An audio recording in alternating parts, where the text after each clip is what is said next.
Hello and welcome to episode 232 of the Board Game Barrage podcast. I am Mark, the Green Tank, and I am joined once again by Neelan, the Orange Tank. Hello. And Kellen, the Red Tank.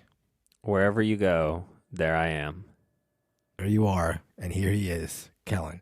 Many of you will know that recently we've been playing around with some early morning energy, doing some 8:30 a.m. records, and I think there are a number of people who are fans of that, especially my husky voice during those records. And I know there are longtime listeners who were like, "Oh, I like the late night records. That was my groove way back when. What happened to those?" Well, today we're doing a little bit of both, ladies and gentlemen, because you have a couple of folks. I'm not quite on the West Coast, but I'm still in the Pacific time zone along with Kellen, and we're doing a late night record. It's 10 o'clock p.m. where we are, but Neelan, it is not 10 p.m. where you are. Very South Coast. It's 7:30 in the morning. Yeah. So there you go. Some people want early morning energy. Some people want late night energy. And we found a way to satisfy both of you by sending Neelan away.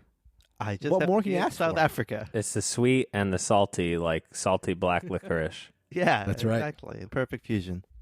Speaking of sweet and salty, this is not going to work for our listeners, but Mr. Neelan, the sweetest of the three hosts, I'm sure everybody will agree, does have a little bit of a saltiness to him as he's doing some facial hair, which I think works quite well. Man. Big fan of this. Thank you. So this is still in the very, very early stages, but I have taken it upon myself to grow a beard. Yeah, why not? I like it a lot. Yeah. He said on Twitter he was inspired by me. I did not inspired say by that. you? Excuse me? If he's going to be inspired by either of us, it's not going to be from you. Not a chance. Well, who can say? Goodness gracious. For our patrons, we're going to release some pictures of me back when I was doing crazy wild man, and then you'll see where Neelan got his inspiration from, I'm sure. Neelan? Yeah, I thought you were going to say we were going to release a time lapse of my beard growing. I was like, man, that's a great idea. You should have done that.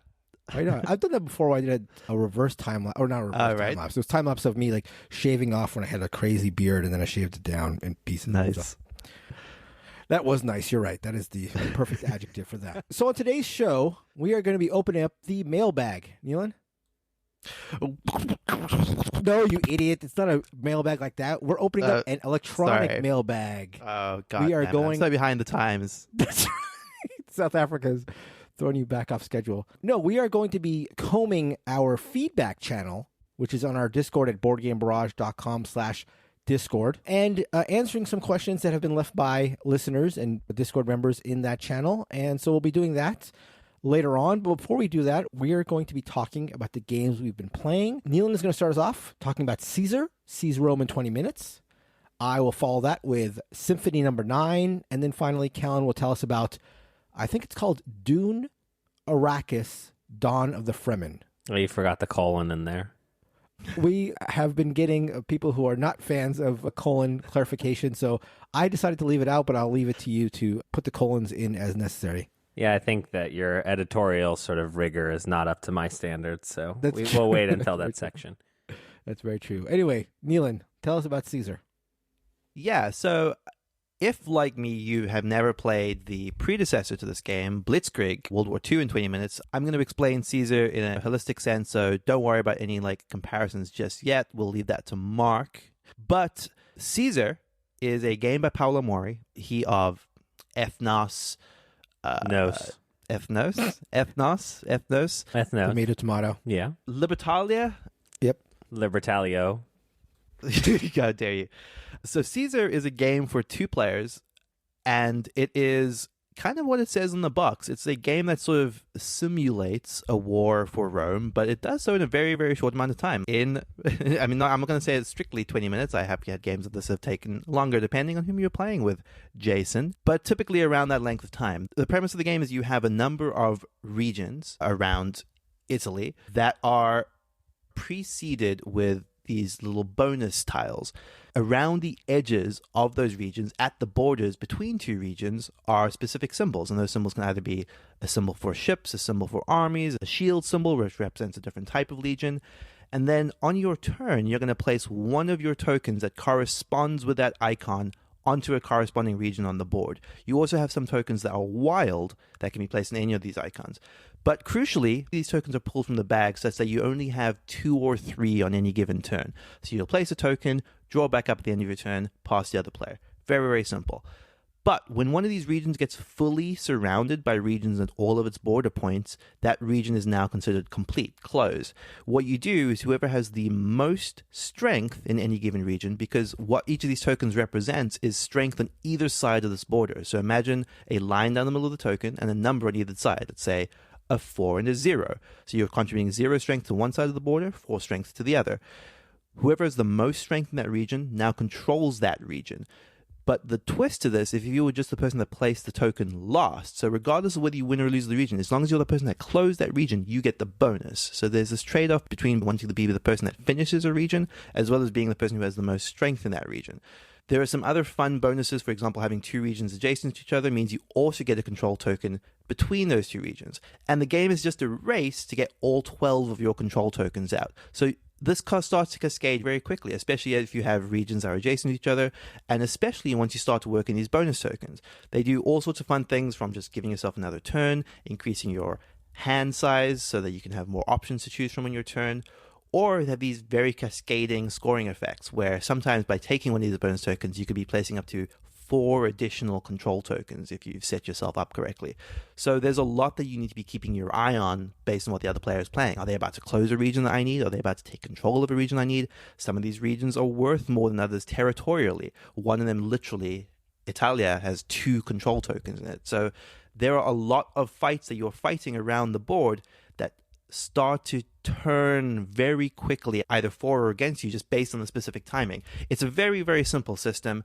Takes about 20 minutes to play, feels very cutthroat, very strategic, and in a way that actually starts to feel a little bit like this a growing, evolving war spreading across the map. Kellen and Mark, I remember watching you two play this for like first impressions of the show back at PAX, but I don't think we ever spoke about it. What were your guys' feelings on that first game of Caesar? I enjoyed it. I mean, it does what it says on the box. It was a quick game, even though it was our first. I'm pretty sure we got it done in 20 minutes or less. And it did present, I thought, a number of choices like the ones you're talking about when it comes to massing strength versus jumping and grabbing things for tempo. So yeah, I remember enjoying it. Is the in 20 minutes or less actually in the title of the game? Yeah. In 20 minutes, I believe, yeah. It just seems like that would not be a trend that we would want to encourage game designers, first of all, to add the length of play to the box. I remember winning, and that was a strong emotion that I had. And I remember Mark used some strategy that was just the most Markist strategy, which is how I knew he was going to go for it, and I f***ed him. One of the things I always like to bring up with games like these, I've now played this several times with my brother in South Africa, who is not a frequent board gamer to the extent that I am. I have lost every single time. So it's something where I'm uniquely situated to say that my brother just has the brain for this sort of game. My brother has always traditionally been the one that was more into war games in general. So we grew up playing Warhammer together and stuff like that. And he's always had the mind for it. So it kind of, something about that just is inclined to tell me that this is scratching that itch very well. If you are able to take the tactical versus the strategic outlook that most war games rely on, right? Okay, winning small scale battles versus winning the war. He does that excellently, and I think this game represents that excellently. I do want to very quickly touch on it's called the expansion that's included in the game, but I'm now inclined to say that this is the way that I prefer to play it, where there are these poison tokens. And what's fun about that is if you get one of those, then your opponent reduces their hand size by 1, and they could reduce it all the way to 0. So it becomes this additional tension on the game, where if you start to get too many poison tokens, that could be your path to loss. And something about that was just really cool to me, like just adding one more layer of tension to the whole thing. I was like, okay, I'm going to worry about these control tokens, I'm going to worry about poison, I'm going to worry about this. And that just seemed a very cool addition to me. But yeah, very fond of this. I thought that all the bonuses feel powerful and feel very situational. You know, increasing your hand size is strong early on. That crucial grabbing of the center tiles, which gives you lots of control tokens, feels strong later in the game as you're just about to clench victory. Very cool tempo, both just in small considerations based on the timing of a zone as well as the overall arc of the game. Thought it was great. Very excited to play more. That's Caesar Sees Rome in 20 Minutes by PSC Games and Paolo Mori. Nealon was mentioning earlier that this is coming off another Paolo Mori design, which is Blitzkrieg, which shares a lot of similarities with Caesar. They both pull a shit out of a bag games with the area control aspect to them. I only played Blitzkrieg once a while back, and it was more or less a demo, so I can't really speak too much to the similarities or differences between the two games. But I will say that Caesar certainly has more of a spatial element. There are only tracks in Blitzkrieg, which represent theaters of war, so that's a clear difference. I felt like my understanding of the two games made me believe that Caesar is more of a little bit more of a punishing game, because that fighting over space on the board while you're fighting over tracks in Blitzkrieg, it just felt a little more punishing in Caesar. Nothing like too harsh, but yeah, that was my impression. The spatial thing being the biggest thing. You're fighting over a map rather than tracks. It's actually interesting. Should have looked into this sooner, but I didn't think I realized that they were actually that different in terms of the basic design. So it's actually, weirdly, although most people seem to think that Caesar is better, is my hot take. Makes me want to go back and try Blitzkrieg out of curiosity. Yeah. Because I like this one enough. But yeah.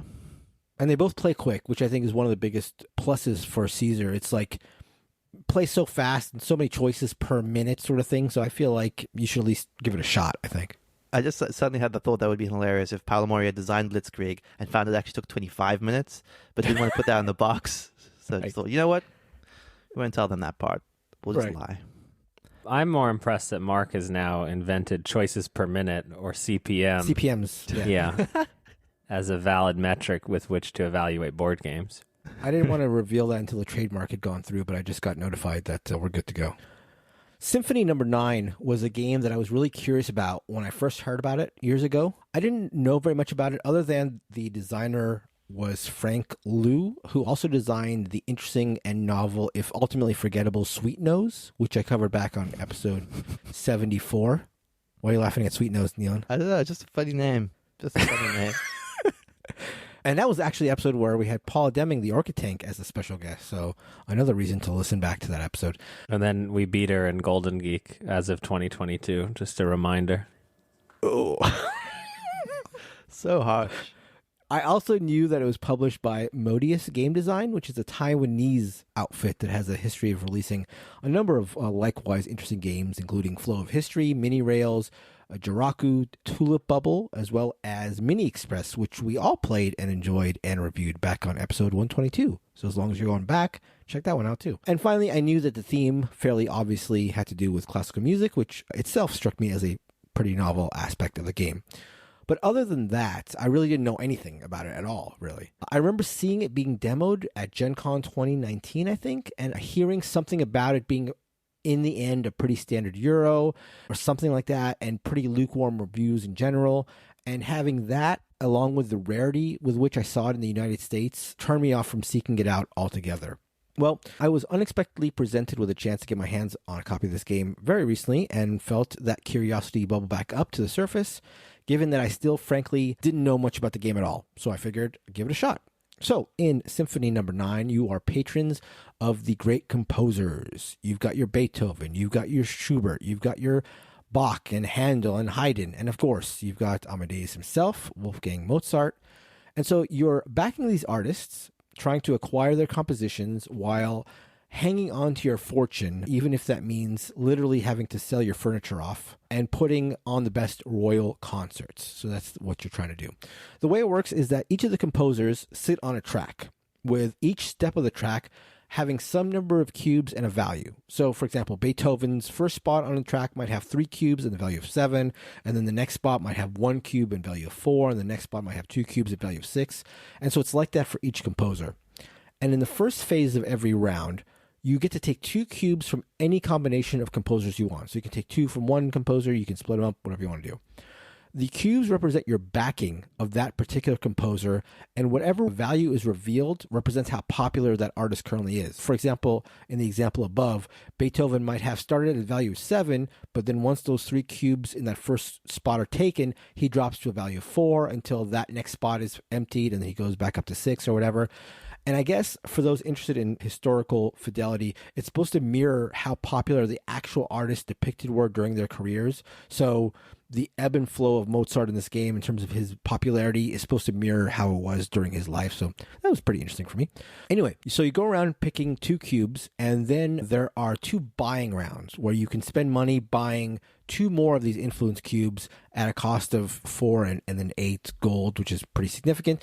So you get a chance to buy 2 more cubes, and then that's the end of the first phase of each round. In the second phase, whoever has the most cubes for each artist gets a composition by that artist in the form of a token in that artist's color. So if you have the most influence on Beethoven, you get a Beethoven composition. Then you arrange all the composers by their current popularity, and then there's a blind bidding among all the players to see what kind of show you're putting on. So all the players at this point are able and in fact encouraged to talk to each other and promise or lie about how much money they're contributing to putting on the show. And then the bids are revealed and added up, and then you see where it falls on the spectrum. If it's on the low end, the least popular musicians will basically pay off based on how much influence you have in each of them. If it's in the mid-range, the middle-range artists are going to pay off. And then if it's on the high end of the spectrum, the most popular artists will pay off and pay off at a higher rate. But then there's also this interesting aspect where if the combined bids are lower than the lowest end of the threshold, then you haven't raised enough money to put on a show, and whoever bid the lowest is punished and no one pays out. But there's also this thing where if you pay over the top of the threshold, the top of the very end of the threshold, the people revolt because you've overspent on this lavish show and it's not put on. And again, whoever has now bid the most gets punished. And again, nobody pays out. It's a very interesting take on what is, in essence, a stock market game. You do that for about 6 rounds and that's it. And this brings me to the first thing that surprised me about the game. It's pretty straightforward and pretty quick. The first game I played of this took about 90 minutes, but subsequent games were right around the 60-minute mark, so it moves pretty fast. And for a stock market game, it also works pretty darn well with 2 players by employing a pretty simple and effective dummy player system, which is surprising, again, in a 2-player stock market game. You don't get that very often. It's a pretty fresh take on a stock market game where the theme is integrated pretty well. There's a lot of abstraction and parts that clearly don't make super sense as far as the theme is concerned, but having the value of the musician ebb and flow based on popularity was sort of a cool way to obfuscate stock market pricing. And there were a couple other little touches that helped, like the fact that once all the cubes are removed from any artist, that means they've died. And so you can no longer get their compositions, but the ones that you do have are now rare and worth victory points at the end of the game. Yeah. So it's a hard game to blanket recommend, not least of which because it's hard to find in the US. But if you're a fan of stock market games and want to try something that does it in a fresh way, but is also approachable, and a game that I think you could sell to your non-economic game playing friends, I definitely say to give Symphony No.9 a try if you can ferret it out somehow. I remember being very intrigued by this when I saw it at Gen Con 2019, but my overwhelming memory of that moment was that Kellen and I were both looking at this game for all of 1 minute. Then Kellen did the thing that Kellen's very good at doing, which is took a couple of photos and then walked away, leaving me to hear the rest of the demo. No, but I remember thinking even just then, it's both a beautiful production, just like with the colored cube spread across like the composer's lifespan. And I remember being intrigued by the exact same thing you are, Mark, the idea that each of their lives and works and the highs and lows of their lives are represented in this almost like timeline type fashion. I'm not going to lie, it's a little bit disappointing like hearing that it effectively boils down to like an over-themed stock trading game. Yeah, it's true. I mean, it does it, like I said, in a way that's novel. Yeah. That's not nothing, I suppose.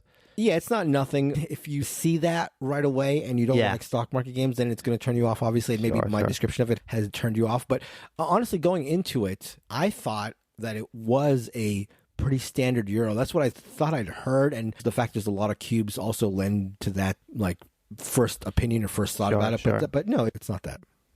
You think that people mind when I just walk away mid-sentence? I mean, I think they don't mind when they have another willing participant / dummy to stand by and listen to them. So that is Symphony No.9 by Frank Liu and Modius Game Design. All right. Let us get to the hottest of the hot. We are going to talk about a play I had of a game called Dune Arrakis, Dawn of the Fremen. And this is a review copy from Gale Force 9, so thank you for the review copy for this. For those who are following along on the Dune saga, this is not the Dune that was released in 1979 or re-released in 2019, or the baby Dune that was released in Dune 2021, which was Dune: A Game of Conquest and Diplomacy, or the boring worker placement deck builder Dune Imperium that came out in 2020, or the various dice games and express games that have come out along the time. I feel like the Dune license is way overduned at this point. Definitely. Okay, wait, so this is the social deduction one then? Oh, this is not... Yeah, you're correct. This is not Dune... Was that House Secrets? No, that wasn't House Secrets. Betrayal, I think, maybe? No, Dune House Secrets, I think, was the detective an expansion. redo. No, the detective never redo. mind. Dune: Betrayal was the social deduction game. Not to mention the expansions for Dune 2019, which were Dune: I can't even say these words, Talaxlu and Ixians. Anyway, all right, here we are in 2022, and this game on BGG doesn't have the word Dune on it, okay? But then on the game box and on the cover of the rulebook, it does say Dune, Arrakis, Dawn of the Fremen. Anyway, regardless. Oh, this is a Dune game. This is a Dune game. This is actually, speaking of etymology, a remake of an old game called Borderlands. And Borderlands is interesting because it is made by the same design team as Cosmic Encounter and the same design team as Dune. This game came out in 1982 and is thought of as a streamlined version of Diplomacy, and it is also directly considered a precursor to Settlers of Catan, which is a very strange etymology to have, and a game I have not played, but when the opportunity to play Arrakis Dawn of the Fremen came up, I was very excited. And honestly, not really excited because it was Dune themed. In fact, that was potentially a mild turn off because the board is like ultra gray or ultra beige, ultra boring. And I started reading the rule book and they mentioned some sequels that are non-canonical and written by not Mr. Frank Herbert. So I quickly skipped that section of the rule book so as to not taint my POV. But what does one do in Dune, or in Arrakis, Dune, Dawn of the Fremen, Dune? Great. In this game, you are playing a area control game, right? And it is super straightforward and streamlined. The board starts after a setup phase with a player in every spot on the board. And you are going to be attacking a lot in this game, right? And you go through a series of phases that are relatively straightforward, except that you have to roll a die for a bunch of them to find out if they even happen at all. So, for example, the development phase always happens, and that's where you turn your resources into tools like still suits and Christ knives and sieges, which is how you win the game. Then you go on to production, which is where if you control certain resources, production happens. Except you have to roll a die to see if it happens. And when you roll this die, it may happen, it may not happen. All players may get to vote on if it happens. The first player in turn order may get to decide if it happens, or bad things just happen. And then that happens again for the trade phase, where you're allowed to trade resources one-to-one, very specifically with certain elements. Then you get to the idea of shipment, which again, you roll the die to see if it happens. What's interesting about this game is that your resources are not collected on your sideboard, they're actually on the board. So in order to make something, you have to have the resources in the right territory in order to do that. So during the shipment phase, you get a shipment where you have to move your resources and try to collate them in order to build the sieges, which are, and I can't say that word, but those are like the strongholds that help you win the game. If you have 3 of those at the end of a round, you win the game. Or if you're in an alliance, if you have 5 of them at the end of the round, you win the game. So the idea of location of your resources is very important, right? Except if you trade them with people, then you're allowed to place them wherever you want. So you're highly incentivized to do as much trading as you can. Okay? Then we get to the action phase, which is the meat and potatoes of fighting. And this is very odd and very novel, which is to say that you cannot lose an attack in Arrakis, Dawn of the Fremen. You put a thing down, and if you win the attack, you go on to your second action for that thing, which could also be an attack. And if you lose the attack, you just can put the thing somewhere else and attack somewhere else, and you can keep doing that. You can never lose an attack in this game. You can only switch to a different action, which is drawing a card to get some resources or attacking in another location. The actual function of attacking is also really unique and cool. You put it down in a region, and you calculate your strength in every adjacent region, as well as your opponent's strength in the region you're attacking and their strength in the adjacent regions. That's called their bearing strength. And then each player that also is adjacent to the region being attacked gets to pledge their loyalty for the attack or the defense in a system that is very similar to Cosmic Encounter, except on a board.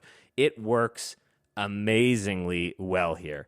It is very attack forward. It's sort of like, oh, maybe I'll attack here, maybe I'll attack here. The only real sort of stoppage that will happen to an attack like this is that you are also getting your opponent's water tokens by virtue of either trading them away, of once you beat them in a battle, they give you a water token. And if you have 2 of your opponent's water tokens, you can force them to not attack that spot. So Neelan, I say I'm attacking Neelan in this beautiful stronghold, and he puts out 2 of my water tokens on that spot, and I am barred from attacking that spot for the rest of that round. You can also use those special water tokens to support one of your own attacks through a region that you're not an ally in just by putting down their water token. Neelan's like, hey, you owe me.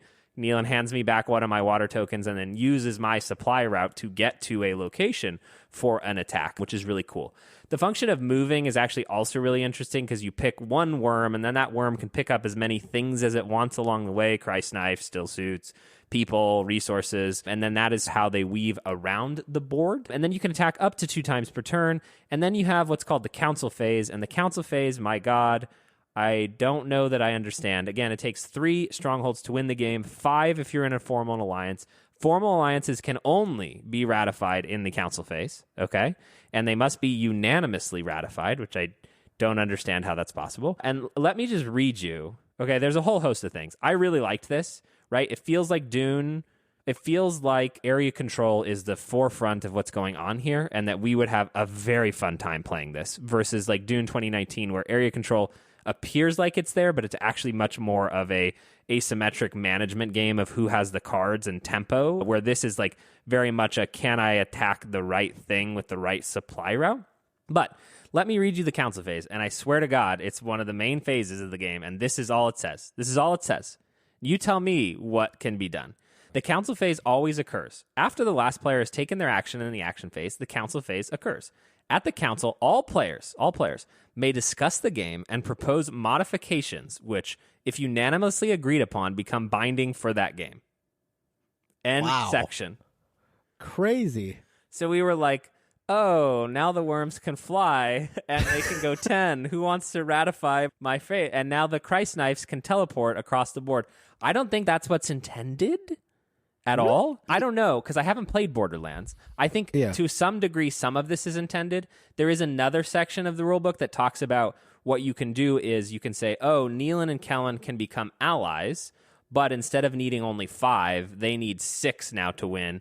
And I want to only have to own 2 in order to win the game. And there's other things where like you can decide to end the game in the council phase if someone is like going to win in the future, but it's very unclear what can be binding. You know, it's like suddenly spice costs 1 to make a siege. I don't know, like very odd. I have never had more rules questions after reading and playing a game than after this, so we had to go with Kellen's canonical interpretation of this, having never played Borderlands or understanding what I already have a question up with like 6 specific questions that I have about the game. Like, you know, it's very clear that ornithopters cannot carry worms, but it's not clear that worms can't carry ornithopters. And I'm not lying to you. The classic question. No, that's a chicken and egg question. I'm not lying to you. It's very clear. Aristotle struggled with that one, so... My concern, the game is meant to be this open thing. And so my thought was like, if it doesn't say I can't, then maybe I can. But from a thematic perspective... And, like, for whatever reason, the still suits, you get a lot of still suits, but it's not clear that there's actually Fremen associated with those suits, but the suits can move across the map, so...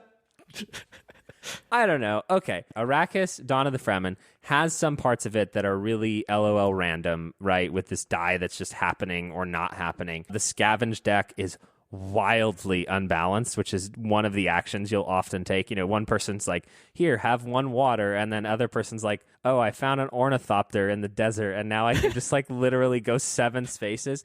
But it led to some very funny stories, you know, where Daniel found an ornithopter in the desert, flew it off into the corner, and thought that he was going to get away with getting his 3rd siege, and did not do that. And I was able to emerge victorious, mostly by just arguing, saying that I was going to win on a future turn, even though it wasn't super clear to me that I was going to win on a future turn.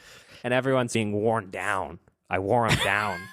Classic Kellen strategy. Yeah, and I got the W. So it's in the rule book. Matters. This says 60 to 90 minutes on the box. I think we were closer to 3 hours, again, on a first game. Yeah. I do think this could go down to 2.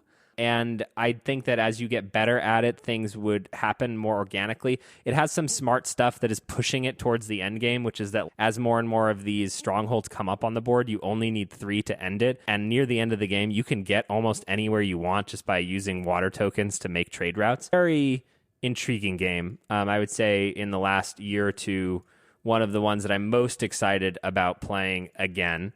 It comes from a pedigree that I love. And the guy who is also helping make this is the one who made Dune 2021, which was Baby Dune, which by all accounts works way better than people thought that it was going to. So just these are my people, so to speak. But I am still excited about the game. Some weird production choices. Again, the rulebook. A lot of things. I'm sure some of that will get cleared up because there's no one talking about the game yet, so there's no one to ask, and so we're just like, relying on Kellen to be certainly more canonical than the son, Brian Herbert. Wow. Any questions?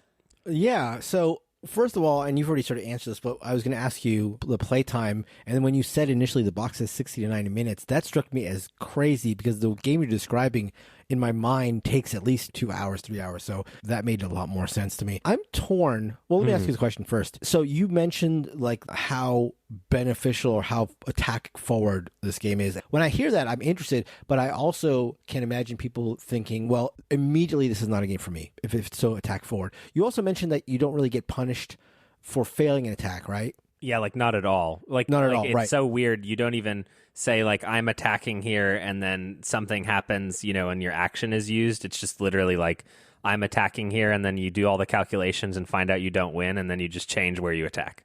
Right. Okay. It's as if you've attacked every possible spot if you wanted to. Oh, okay. So any attack that you can win, you effectively just do win. Well, you can only do 2 attacks per turn. So it's almost about where you attack and if you want to use one of those attacks to get cards instead of attacking. Got it.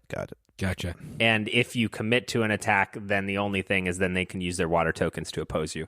But it's very weird to be like, I'm attacking here, and then being like, oh, actually, I can't win this. I'll just draw a scavenge card. And you're just like, after you've already committed, after you've gone like, you need to help me in this battle. You need to not help me. Yes.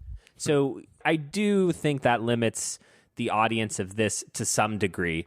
But the function of looking at the board, looking where all the resources are and being like, I'm going to go steal that one from Mark and that one from Neelan and then trade them across. And there is something, I think, for the more Euro-y sort of route. Like it's a little bit of like, how can I build the route to get where I need to go to get the thing that I need? But yeah, I mean, it's clearly born in the 80s, born in a different era.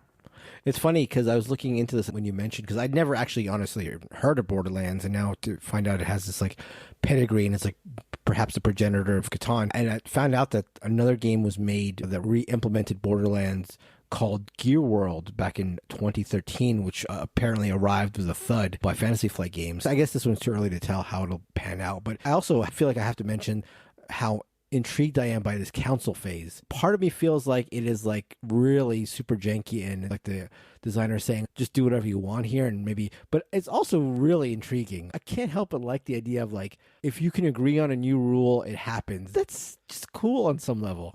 Yes. And I think that ethos is baked into the whole game, whether it's true or not, that you can invent like transporting Christ knives or worms that can transport ornithopters. And again, I played with a very lovely group. It was immediately as I was reading the rules, I was just so disappointed that we weren't all together because I know that we will need to play this in the future. Did you have any weird things come out of the council phase? Any weird rules? No, because we weren't 100% sure that it was like making sense. I kept trying to form formal alliances and no one believed me that I wanted to be in an alliance with them. And then at one point, I tried to lower the victory condition for the players that were in last place. Just little things like that to try to like sweeten the game or keep it moving in weird ways. But it definitely is one of those, it's an experience over the like most balanced Euro area control thing. But under that, guys, I think you would be interested in trying this. It certainly feels born in a different time. And I mean that in a complimentary way and not in the way that someone could take it as, oh, it's old. I have a quick question you may or may not be able to answer, Kellen. Like, when I look at this, it reminds me of something like a Rokugan, which is, hey, here is the simpler component cheaper version of the big game we make. Are they positioning this as a smaller box, cheaper game at all? Is there any element of that you're aware of? So it is smaller, the box. I do not know in terms of the MSRP. I think that maybe the components are kind of odd in terms of there's a lot of little cardboard pieces. It looks like it's $45 on Game Nerds right now, but it's certainly somewhere in that middle ground. It's definitely not as complicated as Dune, but I would say it's quite a bit different and more complicated than like a whatever game you were just referencing. Right. So that is Arrakis, Dawn of the Fremen, a new game from Gale Force 9. Thank you again for the review copy, and one I look forward to playing more and hoping that we can bust this out before the year is out. Before we get into the mailbag, electronic as it is, a quick shout out to our patron. I never know if to call this a patron or Patreon. So let's just clarify this. The people who are backing us there are patrons, right? Patrons. Yes. They're not. They are certainly not Patreons. They are not. Because I've definitely mistakenly referred to them as Patreons. As have I, for sure. Yes. I have definitely done the same thing. But I've just not once and made for all, I that just want to mistake. clarify this. You have not made this Or mistake. any other. That's true. You're still batting 1,000. But just to be clear, from going forward, I'm going to call the people who back us patrons, but I'm going to call the website Patreon. Suckers. Oh, sorry. So just a shout out to anybody who's interested in backing us at boardgamebarrage.com/Patreon or patreon.com/boardgamebarrage. We record and release off-the-record episodes, which we record after every episode and talk about what's going on, talk about what our thoughts were about the episode. We also release bonus content, including a monthly bonus episode, which we are going to be recording soon after recording this episode and will be released shortly. So there's a once-a-month bonus episode for patrons. There are also discounts on really nice Board Game Barrage merchandise, and it is really nice because Kellen puts in the legwork on making sure the quality is up to his high standards, and that is not a joke. He really goes above and beyond as far as that is concerned.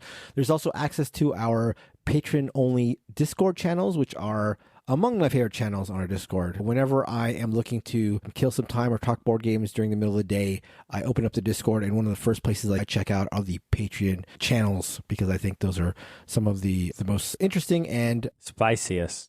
true. Some of the most interesting and spiciest conversation is held there. So another bonus. And of course, if you want to join Leland as being one of our one and true only living fans at the highest tier, we will play whatever game you want us to play. So there's another bonus. So yes, go to boardgamebarrage.com/Patreon or patreon.com/boardgamebarrage. I've got a couple ideas for a couple other bonus episodes content that I want to release soon. So a lot of stuff going on there. And yeah, join us there if you want to back us. We totally appreciate that. It means a lot to us. And thank you. Now on to the feature topic. Neelan, do the electronic mailbag theme now. Perfect. Perfect. That's what I wanted the first time I asked you. Okay. Our first question comes from the Discord. Again, the feedback channel at boardgamebarrage.com/Discord. This comes from Moss Tank Points North, and he asks, I'd love to hear the tanks talk about their thoughts on blinging out game nights. Not the games themselves, though that could be part of it, but stuff like matching food to the game, playing music, or even decorating or dressing up. Have you all had experiences with that, good or bad, or have any plans to try stuff out? So I'll start with just a real quick recap of the history as far as I'm concerned with this kind of stuff that I've talked about on the show previously. Sherlock Holmes Consulting Detective. I was super hyped about that game. I had thoughts in my head of buying those, what do you call those, deerstalker hats for everybody and having like fake pipes. In the end, I ended up playing this with one other person. We tried to bling out the experience. Didn't like it at all, and this mainly failed because the game, we made it like a very like thoughtful and very solemn experience, and ended up just like not liking the game, and it ended up feeling like reading the newspaper back and forth, and so that failed. I can't help but imagine you having bought all these deerstalkers and pipes, and then there's just the two of you sitting looking like idiots with deerstalkers and a pipe.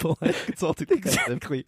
You're not far off. You're absolutely not far off. The time that it was great, and I've mentioned this pretty recently on the show, is when we did the mega game. Me and some friends of mine did the mega game where we played Watch the Skies, where each team represents a nation in the world fighting fighting aliens, or actually our team, the USA, was not fighting aliens. We actually were in league with the aliens. Not that anybody knew that at the time. Anyhow, we all dressed up as various members of the U.S. government. I was, of course, the President of the United States. Love that. I had a great time with that. And all the different people representing different nations dressed up in appropriate garb. And some of them brought treats from the country and were offering them as like bribes to other people. So that was really fun. In general, though, I don't really do too much of that. What about you guys?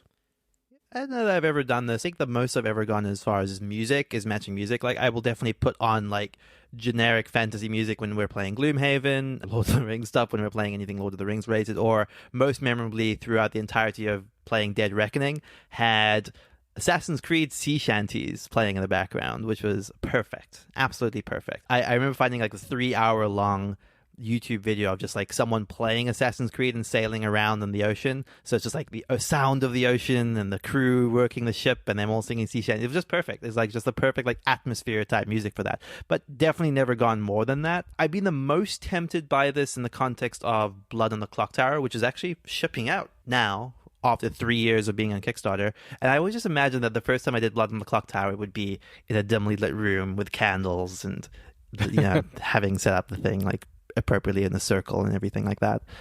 Yeah, I'm gonna always dresses up. I don't know how to not just buzzkill the out of this one without like this is very hard for me. I take myself very seriously. I'm a very serious businessman, but it's just there's whole websites and Instagram accounts and YouTube channels, and no disparaging to them because I haven't watched them, but it's like, here's a game we played and a matching cocktail. And I'm like, why the would someone want to know what you drank while you played this? Like, I literally don't get it. I'm missing something. I am deficient. It's not you. It's me. I think that the furthest I would say I've gone is in a different realm where I really encouraged us to have like Dune book club and then watch the like 80s Dune movie before we played Dune. Or Christina and I wanted to watch The Lord of the Rings in 4K when the new release came out, and then I got The Lord of the Rings: A Confrontation as a direct result of having watched the movie. But it isn't, I don't know. I remember one time I put on the Pirates of the Caribbean song on repeat just to annoy the hell out of someone. It may have been during Dead Reckoning. It was either that or a different pirate game. But to the idea that like, I really like blinging out games, you know, and making Pokemon versions of those games. But again, dressing up, nope, would not be interested in doing that. Let me just say something. Okay. Let me propose this idea. Okay. This is not a binding thing. This is not even an actual real thing. This is theoretical. I got it. Let's say there was a Watch the Skies coming up. Yes. And I wanted to sign us up as a nation. Japan, for example. Yes. But I encourage us to do so while somehow, we don't have to dress up in like ridiculous things, but do a little bit of like something. Would you be into that? Like, again, so I wouldn't want to buzzkill you, so it would have to do with your level of enjoyment, right? If you hear it now. You bought $100 of sake and said, Kellen, this is what you must drink before we go to this event, I would say, I don't know why you're doing this, Mark, but I would drink the sake. Okay, good. Would I wear the kimono? I don't think so, first of all. To be clear, I'm not asking anybody to wear a kimono. Nobody's wearing a kimono.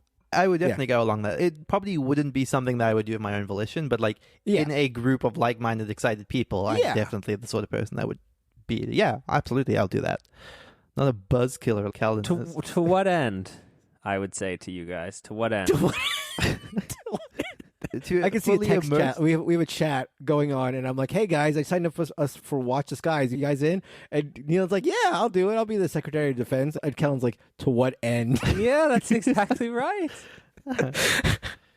Oh gosh! All right, I'm uncomfortable even speculating about this. I get that. I wouldn't do it again, as Neil was saying. If I was doing this on my own, I would not be into it. But if we were all going as the combined government of Japan or the U.S. government or something, that'd be fun. I think it'd be fun. I think we should do that, in fact. Patrons, make it happen. I don't know what that means even. Anyhow, all right. The next question comes from John, a.k.a. Special Ops, on the Discord.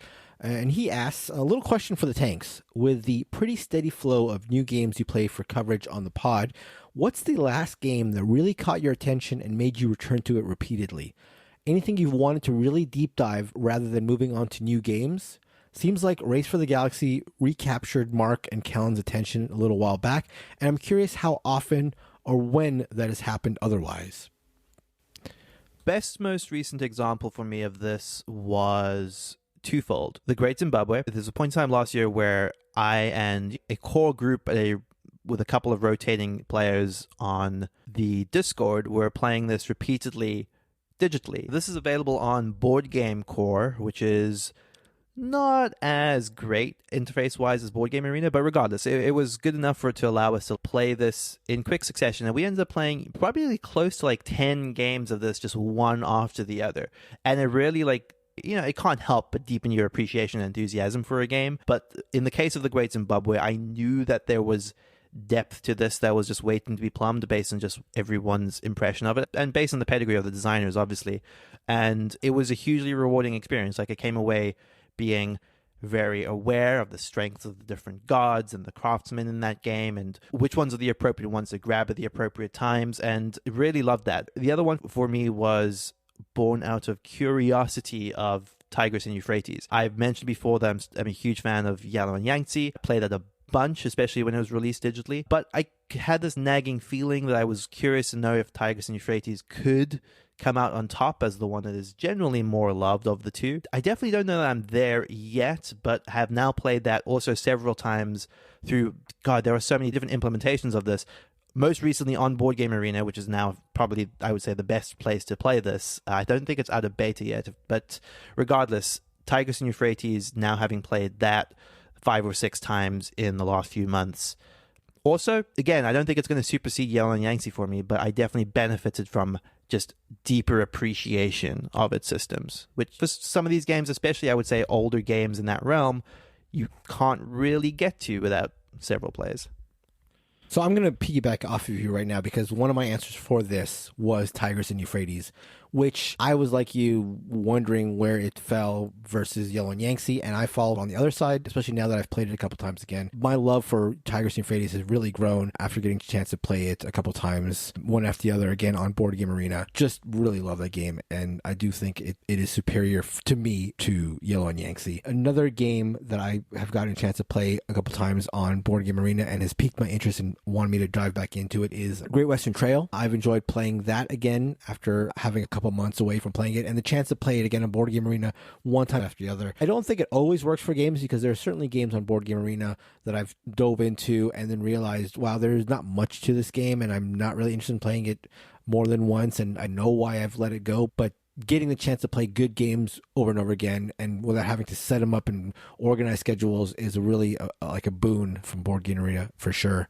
Hey, I can respond to that right now in the context of Great Western Trail. Like, again, take this with a grain of salt because it's Board Game Arena versus playing it in person.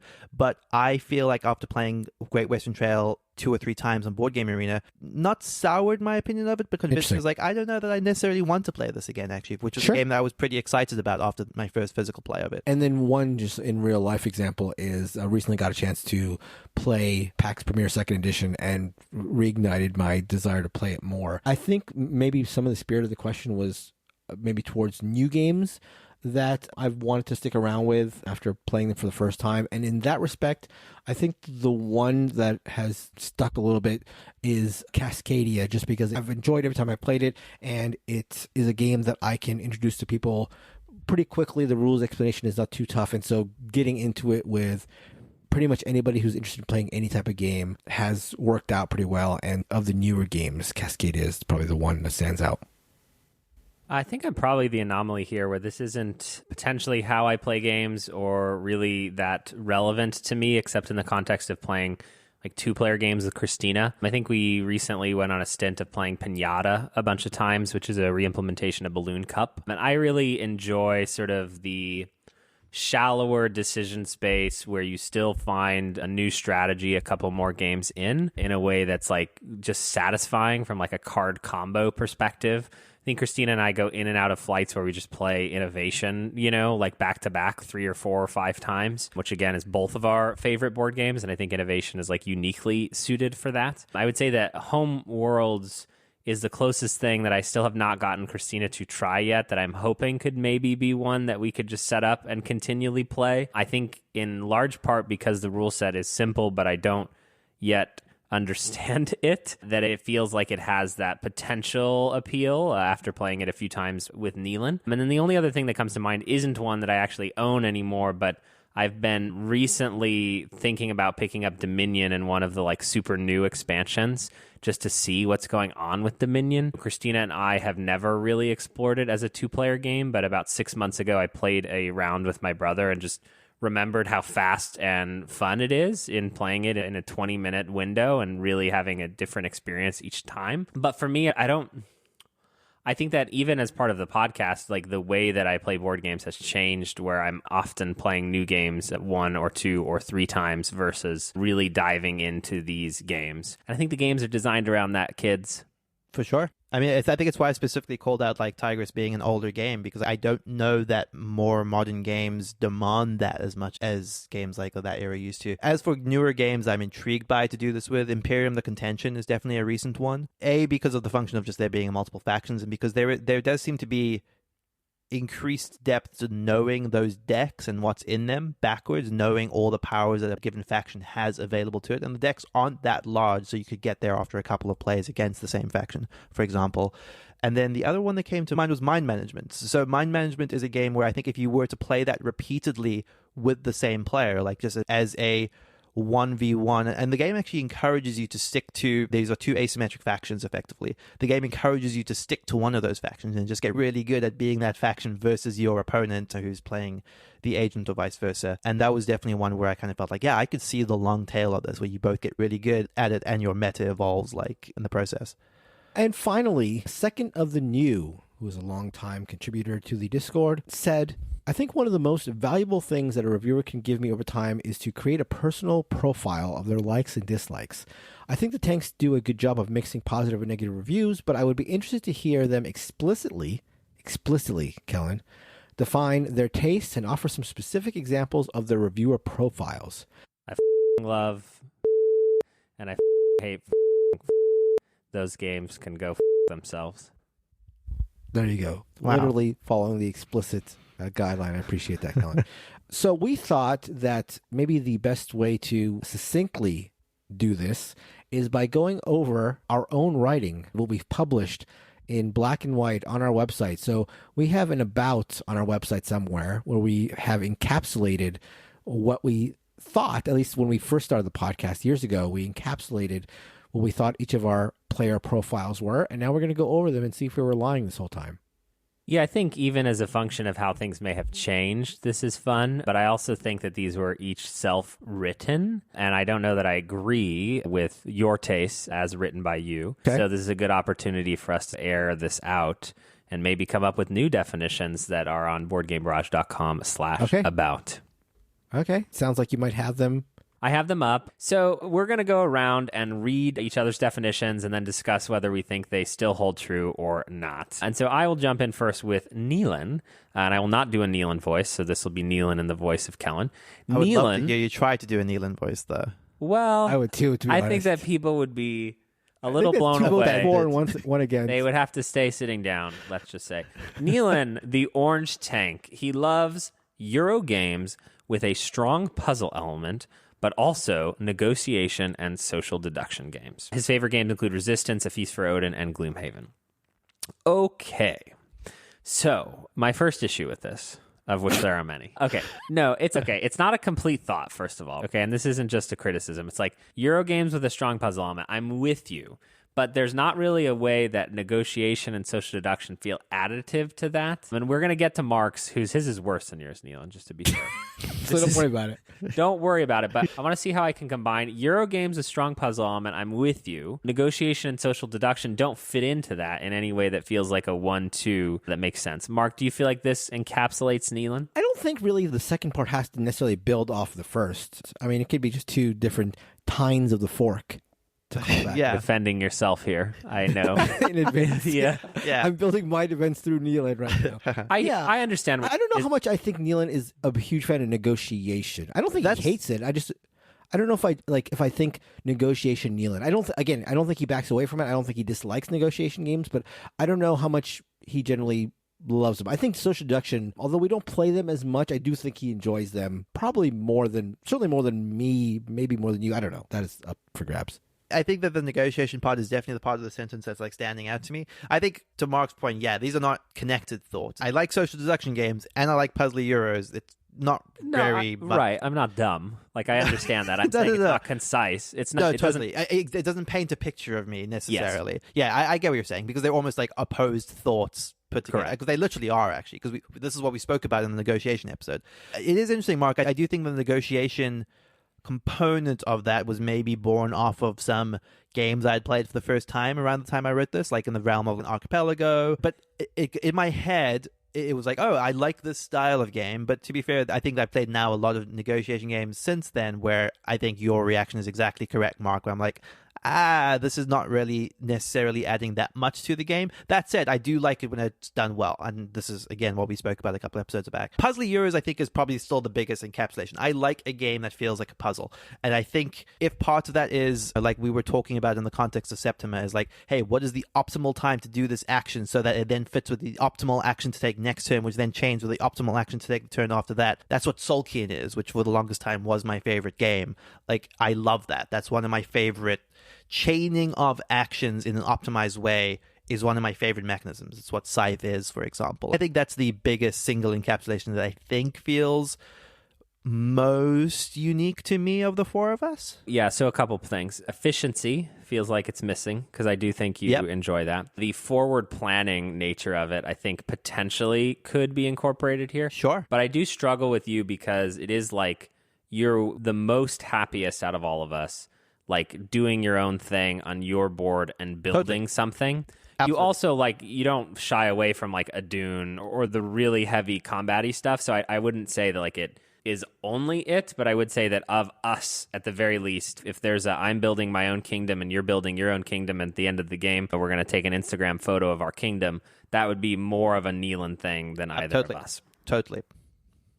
I have to say, Kellen, I just always appreciate your ability to see the essence of things and just find the heartbeat. Honestly, this is I'm being completely genuine. Like, I'm thinking about Neelan, and I'm trying to encapsulate what I think about him and try to get to the essence. And I think you have this ability to get to the essence of things like very quickly that I've always admired. He's a marketing man. He takes the essence of things and distills it down.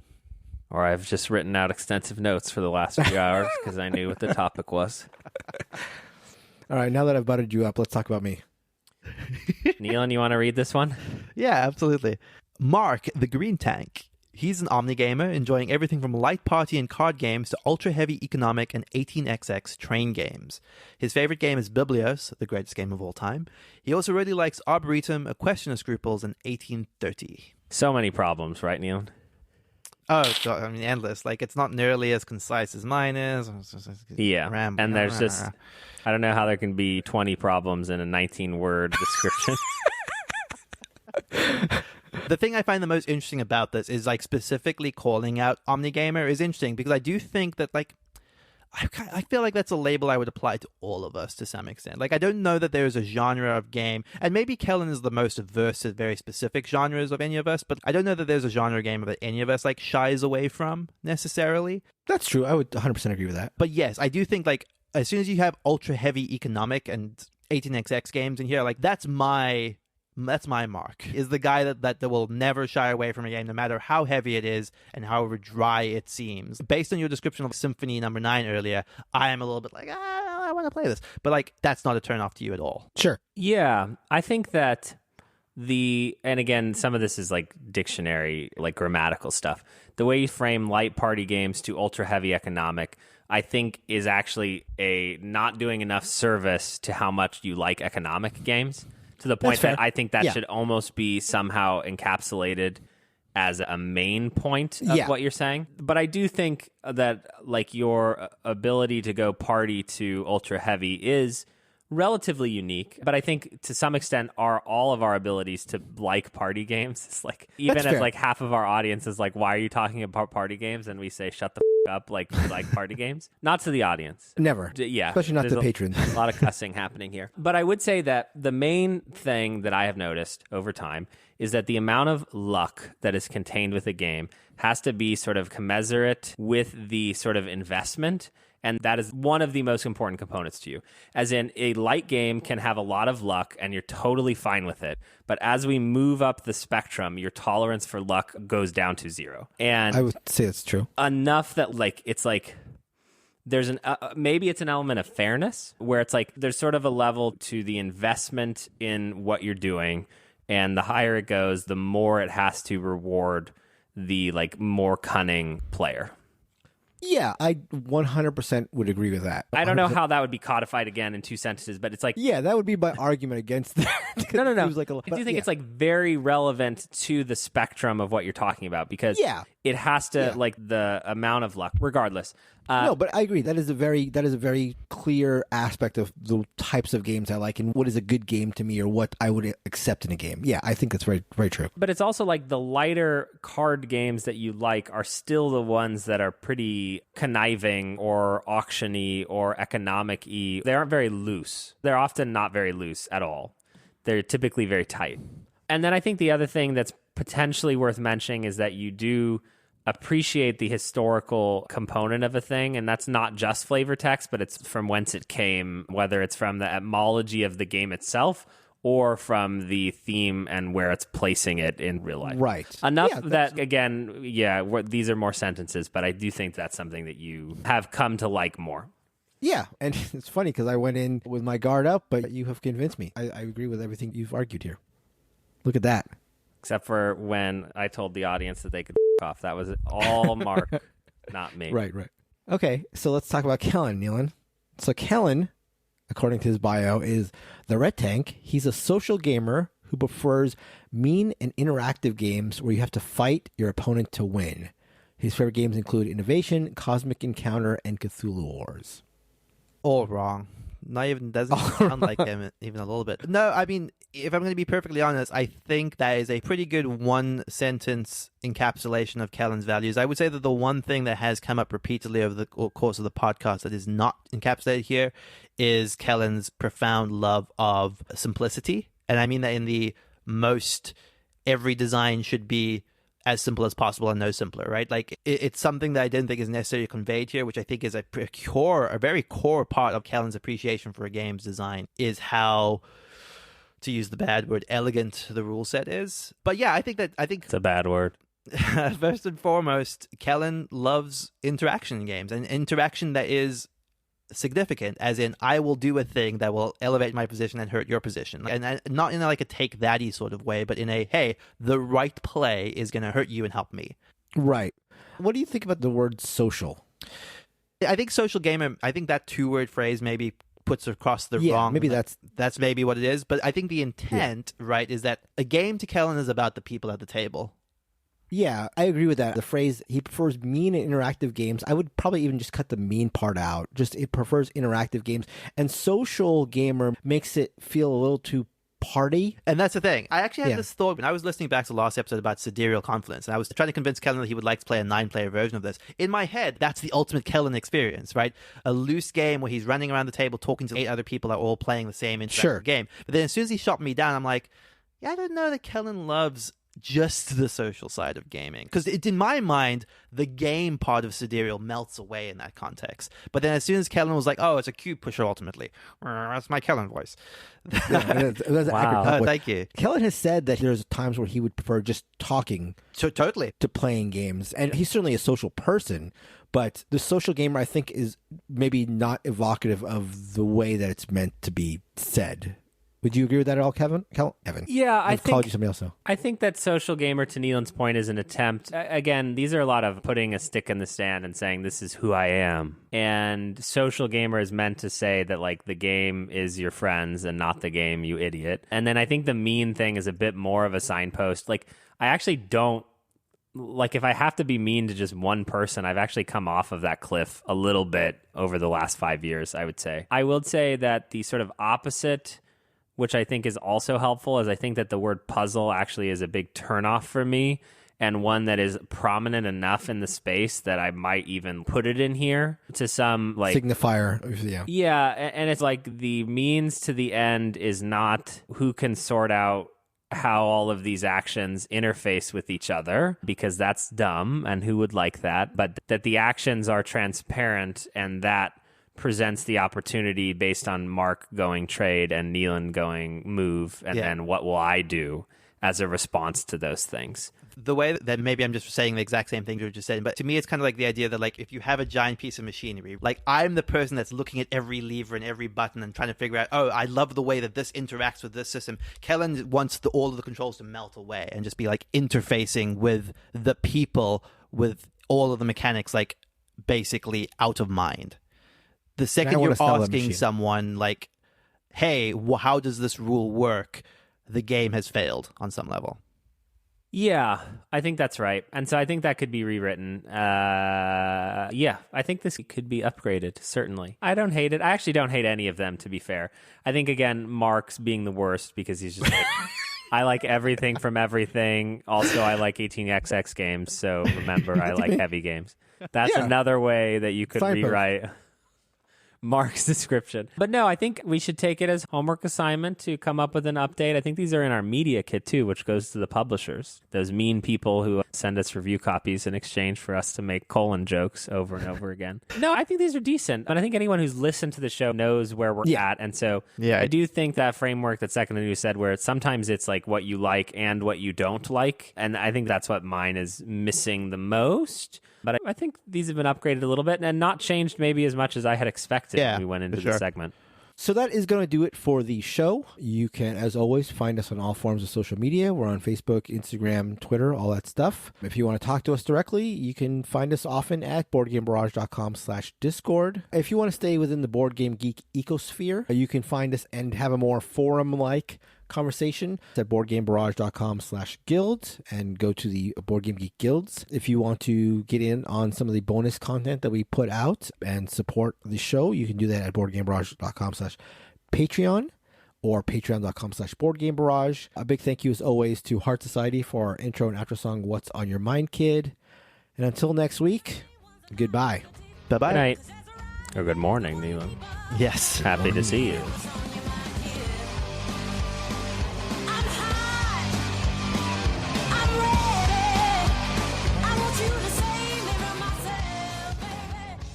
Three, 2, 1. That was very forceful. For me? Yeah, from you. Yeah. I was like, whoa, where we're going. I don't know, but Mark's taking us there. That's right. Power up. Okay. All right. Everybody ready? Yeah. Yep. Hello and welcome to episode 230. Caesar is a game by Paolo Mori. He of Ethnos. Nos. Ethnos. Tomato. Yeah. Libertalia. Yep. Libertalio. How dare you. Caesar is a game designed for 2 players. And Cats of War. And yes, and Cats of Peace.